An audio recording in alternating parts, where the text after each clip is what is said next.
श्रद्धालु जिज्ञासु श्रोताओं,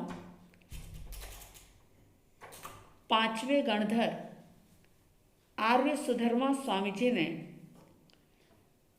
श्रमण भगवान महावीर स्वामी जी को बहुत नज़दीक से देखा था, जाना था, अनुभव किया था और उसी अनुभव के आधार पर जम्बू स्वामी जी की जिज्ञासा को समाधान देते हुए भगवान महावीर के आंतरिक गुणों का वर्णन बड़ी भक्ति के साथ, श्रद्धा के साथ, अहोभाव के साथ सुधर्मा स्वामी जी कर रहे हैं। वीरत्वई की 24 गाथाएं परिसंपन्न हुई। 25वीं गाथा प्रारंभ करते हुए आर्य सुधर्मा स्वामी जी ने कहा था, पूढ़ो वमे धुणई विगय गेहि न सन्निहिम कुवई आसुपन्ने तरियुं समुद्दम च महाभवोघम अभयंकरे वीर अनंत चक्षु। लय के साथ इस गाथा को इस तरह से बोलेंगे, पूढ़ो वमे धूणई विगय गेहि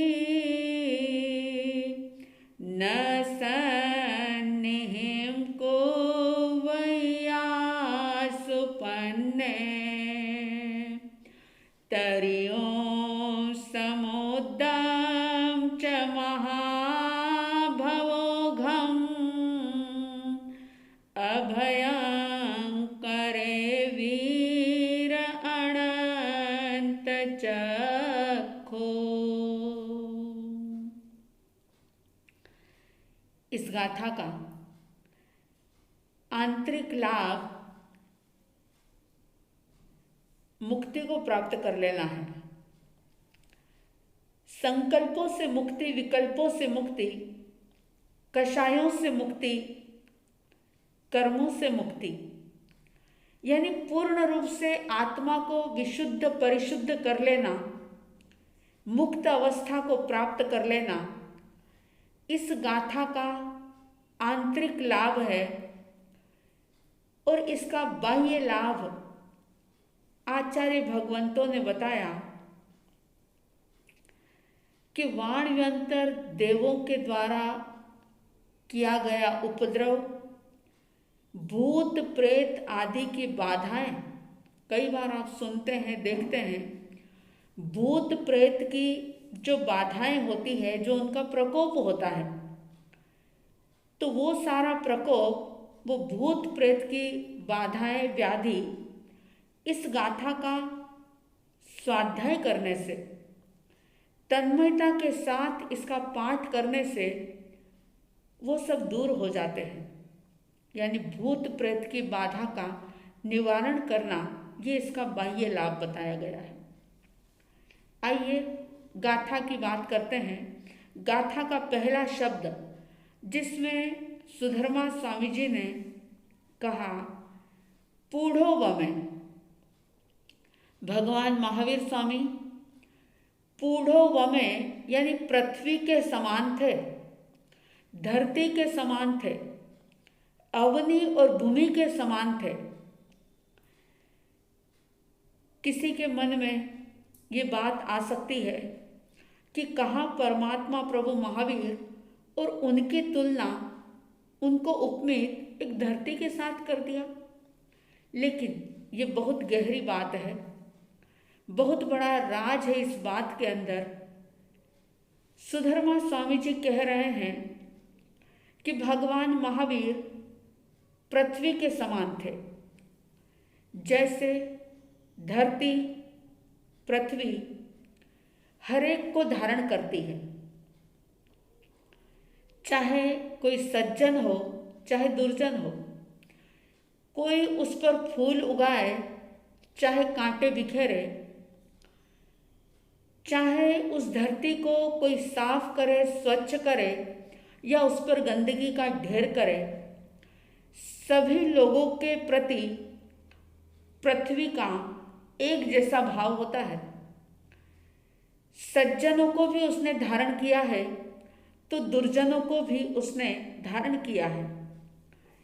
इस धरती की बदौलत ही हमें भोजन मिलता है, अनाज मिलता है, पीने को पानी मिलता है, सारी वनस्पतियां मिलती है। धरती का बहुत बड़ा रोल है हमारे जीवन में। और धरती जो है कैसी क्षमाशील है, कैसी क्षमा का भाव है उसके अंदर कि किसी के भी प्रति भेदभाव नहीं करती।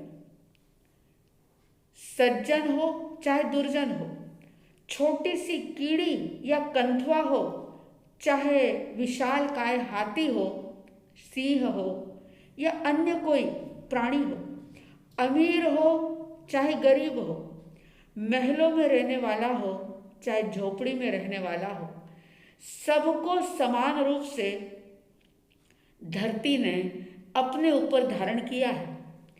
ठीक इसी प्रकार से भगवान महावीर, जिन्होंने धरती के समान सबको स्थान दिया था, चाहे सज्जन हो चाहे दुर्जन हो, चाहे पापी हो चाहे पुण्य आत्मा हो। ये बात कहना बहुत सरल है, पढ़ लेना भी सरल है। इस बात का अक्षरशः मीनिंग, अर्थ अपनी मेमोरी में सेव कर लेना भी सरल है। लेकिन जरा सोचो, इस बात को जीना कितना कठिन है। हमें वो व्यक्ति अच्छा लगता है जो हमारी बात मानता हो, जो हमारे अहंकार को पुष्ट करता हो, हमारे ईगो को जो खुराक देता हो, जो हमारी हाँ में हाँ मिलाता हो, जो हमारे लिए अनुकूल व्यवहार करने वाला हो, वो तो हमें अच्छा लगता है। लेकिन अगर कोई हमारी हाँ में हाँ मिलाने वाला ना हो, हमारे अनुकूल व्यवहार करने वाला ना हो, हमारे ईगो को भोजन देने वाला ना हो, अहंकार को पुष्ट करने वाला अगर ना हो, तो जरा गहराई से देखना, सोचना कि क्या वो व्यक्ति हमें अच्छा लगता है, क्या उसके प्रति हमारे मन में मैत्री का भाव रह पाता है। सोचना, देखना। कड़वी सच्चाई तो ये है कि अगर साधु संत भी पद पर बैठे हुए लोगों की, यानी समाज में जो अग्रणी है, जो पदवीधारी हैं, अध्यक्ष मंत्री आदि पद पर विराजमान हैं, अगर उनकी हाँ में हाँ नहीं मिलाते हों, उनके ईगो को पुष्ट नहीं करते हो, तो वो साधु साध्वी भी उन लोगों को अच्छे नहीं लगते। देखे जरा कि हमारे भीतर में, हमारी आंखों में कितना भेद का भाव रहता है, किस प्रकार से कैसे कैसे चश्मे हमने पहने होते हैं कि ये अच्छा है, ये बुरा है, ये मेरा है, ये पराया है। ये भेद का भाव, इन भेद के भावों को लेकर के दुनिया के लोग जी रहे हैं, और सिर्फ जी ही नहीं रहे हैं, इस भेद के भाव के कारण से कर्मों का बोझ भी बढ़ाते चले जा रहे हैं। लेकिन परमात्मा महावीर, जिन्होंने ऐसे साम्य भाव को धारण कर लिया था, ऐसे समत्व को उजागर कर लिया था कि उनके लिए कोई अपना पराया था ही नहीं, उनके लिए कोई अच्छा बुरा था ही नहीं। जरा सोचो तो सही कि जो भाव, जो प्यार, जो मैत्री, जो करुणा गौतम स्वामी जी के लिए उनके मन में थी, वैसा ही भाव, वैसी ही मैत्री, वैसी ही करुणा, वैसा ही प्यार, वैसा ही वात्सल्य गोशालक के प्रति भी था। इतना ही नहीं, चंडकौशिक और शूलपाणी यक्ष, जिन्होंने उनको कष्ट देने में कोई कसर नहीं छोड़ी, उनके प्रति भी किसी भी प्रकार का रोष पैदा नहीं हुआ, द्वेष पैदा नहीं हुआ।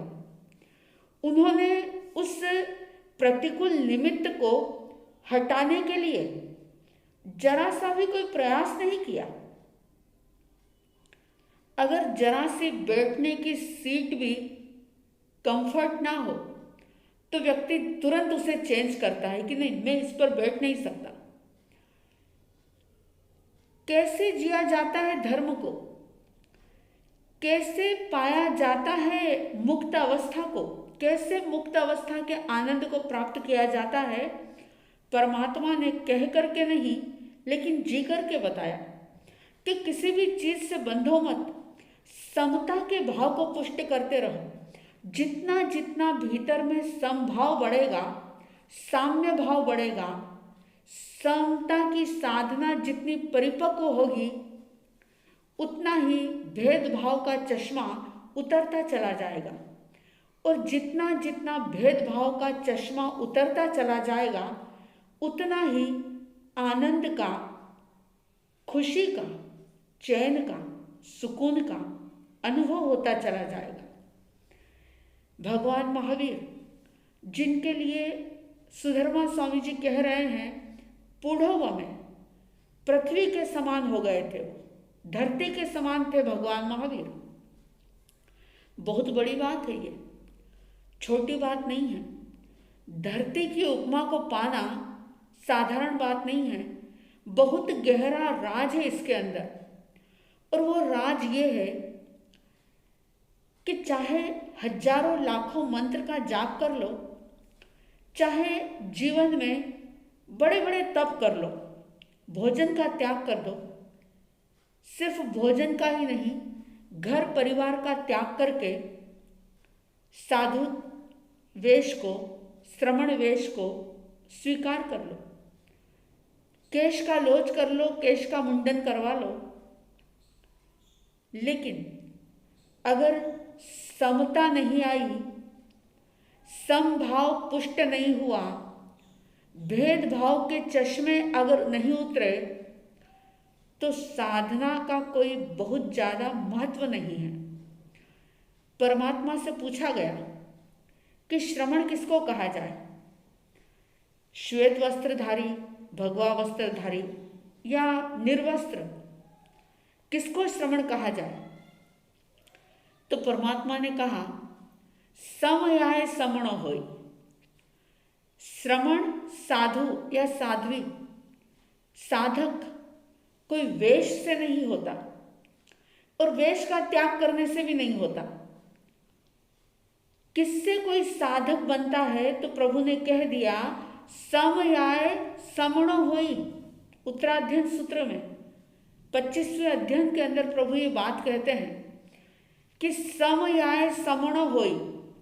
समभाव से, समता से, साम्य भाव से, समत्व योग से ही कोई श्रमण बनता है।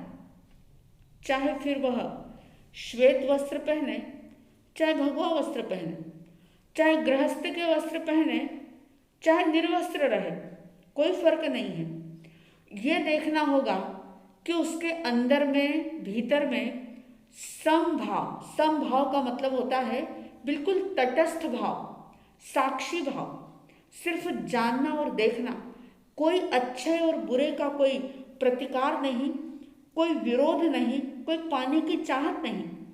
यानी जो जैसा है उसको उस रूप में जान लेना, देख लेना और स्वीकार कर लेना, यह है साधना, यह है साधुता। तो प्रभु ने कहा समयाय समणो होय। जरा अनुभव तो करो, सोचो तो सही कि कैसा वो समय होगा। आज तो एक गुरु के अगर 4 शिष्य या शिष्याएं हैं तो उन 4 शिष्य या शिष्याओं के साथ भी एक जैसा भाव गुरु का रह नहीं पाता। अगर एक पिता की दो संतानें हैं तो दो के प्रति समान भाव नहीं रह पाता। जो अनुशासन में रहता हो, जो आज्ञाकारी हो, जो बात मानता हो, यानी जो हमें अच्छा लगता हो, उसके प्रति थोड़ा ज़्यादा अच्छेपने का भाव रहेगा, वात्सल्य भाव रहेगा। जो बात नहीं मानता हो, जो हमारी नहीं सुनता हो, उसके प्रति समभाव नहीं आता। कहाँ है जीवन में समभाव? सामायिक चाहे हजारों लाखों कर लो, बड़े बड़े फेस्टिवल मना लो सामायिक करके, लेकिन देखना ये होगा कि जीवन में समता आई या नहीं आई, घटित हुई या नहीं हुई। भोजन करते हुए भी समभाव आया या नहीं आया। पृथ्वी के समान बनना तो बहुत आगे की बात है, लेकिन 24 घंटे में 24 मिनट, एक घड़ी का समय भी समभाव में निकलता है या नहीं निकलता है, जरा चेक करना होगा और बड़ी ईमानदारी के साथ देखना होगा। अगर ऐसा नहीं होता तो फिर ज्ञानियों ने कह दिया कि चाहे लाखों मंत्रों के जाप कर लो, हजारों बार मुनि की वेश, मुनि का जो ड्रेस है उसको धारण कर लो, बहुत तपस्याएं कर लो, लेकिन समभाव के बिना सारा शून्य होगा। तो बहुत बड़ी उपमा दी है प्रभु को सुधर्मा स्वामी जी ने, और इस उपमा के पीछे यही राज है, धरती के समान बनना, यानी हर चीज को स्वीकार कर लेना। उसके प्रति न राग का भाव, न द्वेष का भाव, न अच्छे का भाव, न बुरे का भाव। हम अनावश्यक रूप से तो इन अच्छे बुरे भावों को हटाएं, क्योंकि अक्सर ऐसा होता है कि जिन बातों से हमें कोई लेना देना नहीं होता, जिससे हमें कोई प्रॉफिट या लॉस नहीं होता, जो हमारा फील्ड भी नहीं होता, लेकिन फिर भी वहाँ पर हमारे मन में अच्छे और बुरे का भाव पनपता है, बढ़ता है कि ये अच्छा है, ये बुरा है। अरे तुझे क्या लेना देना? अगर कोई अच्छा है या बुरा है, तुझे क्या लेना देना? लेकिन व्यक्ति समझ नहीं पाता। और साम्य भाव की साधना इसीलिए नहीं कर पाता कि क्रिया तो कर ली लेकिन प्रैक्टिकल नहीं किया, और बिना प्रैक्टिकल के सारी चीज़ें अधूरी रह जाती है। तो प्रैक्टिकल करें, परमात्मा के इस विशेषण से ये प्रेरणा लें कि जब तक जीवन में समभाव नहीं आएगा, साम्य भाव नहीं आएगा, तब तक भेद का भाव जारी रहेगा, और जहाँ भेदभाव रहेगा वहाँ राग द्वेष होगा, और जहाँ राग द्वेष होगा वहाँ सिर्फ और सिर्फ बंधन, बंधन और बंधन ही होगा। मुक्ति नहीं हो सकती, मुक्ति के आनंद का अनुभव नहीं हो सकता।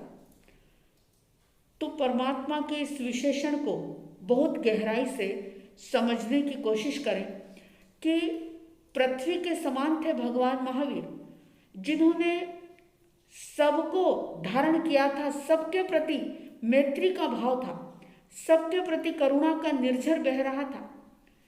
अगर कोई हमारा हित करने वाला हो, उपकार करने वाला हो, उसके प्रति तो मन में कृतज्ञ भाव रहता है, लेकिन अगर किसी ने हमारा नुकसान किया हो, किसी ने हमको लॉस दिला दिया हो, किसी के कारण से हमारा लॉस हो गया हो, नुकसान हो गया हो, क्या उसके प्रति भी सद्भावना रहती है? देखना, चेक करना, ये सच्चा प्रतिक्रमण होगा। जानना कि हम परमात्मा के अनुयायी बने हैं या नहीं बने हैं, अंश मात्र भी वो गुण हमारे जीवन में आया है या नहीं आया, देखने की आवश्यकता है, चेक करने की आवश्यकता है, और समभाव को बढ़ाने की आवश्यकता है। तो पहला विशेषण परमात्मा का इस गाथा में पुढ़ोव में, यानी पृथ्वी के समान सबको धारण करने वाले थे परमात्मा। फिर चाहे गोशालक हो, चाहे शूलपाणी यक्ष हो, चाहे संगम हो, चाहे चंडकोशिक हो, चाहे अर्जुन माली जैसा पापी हो, हत्यारा हो, लेकिन उसके पाप उन्होंने नहीं गिनाए, उसको भी सही मार्ग दिखा दिया। ऐसी संभाव की साधना आपके हमारे सबके जीवन में प्रवर्धमान हो, ऐसी साध्वी द्वय की तरफ से हार्दिक हार्दिक शुभ मंगल कामनाओं के साथ श्रद्धा और भक्ति से उस परम पिता परमात्मा का स्मरण करते हुए वंदन करें, नमन करें। जिनका परम पावन चरित जल निधि समान अपार है, जिनके गुणों के कथन में गणधर न पावे पार है, बस वीतराग विज्ञान ही जिनके कथन का सार है, उन सर्वदर्शी सन्मति को वंदना शतबार है, उन सर्वदर्शी सन्मति को वंदना शतबार है। इन्हीं शुभ और मंगल भावनाओं के साथ जय प्रभु महावीर, जय गुरु आनंद।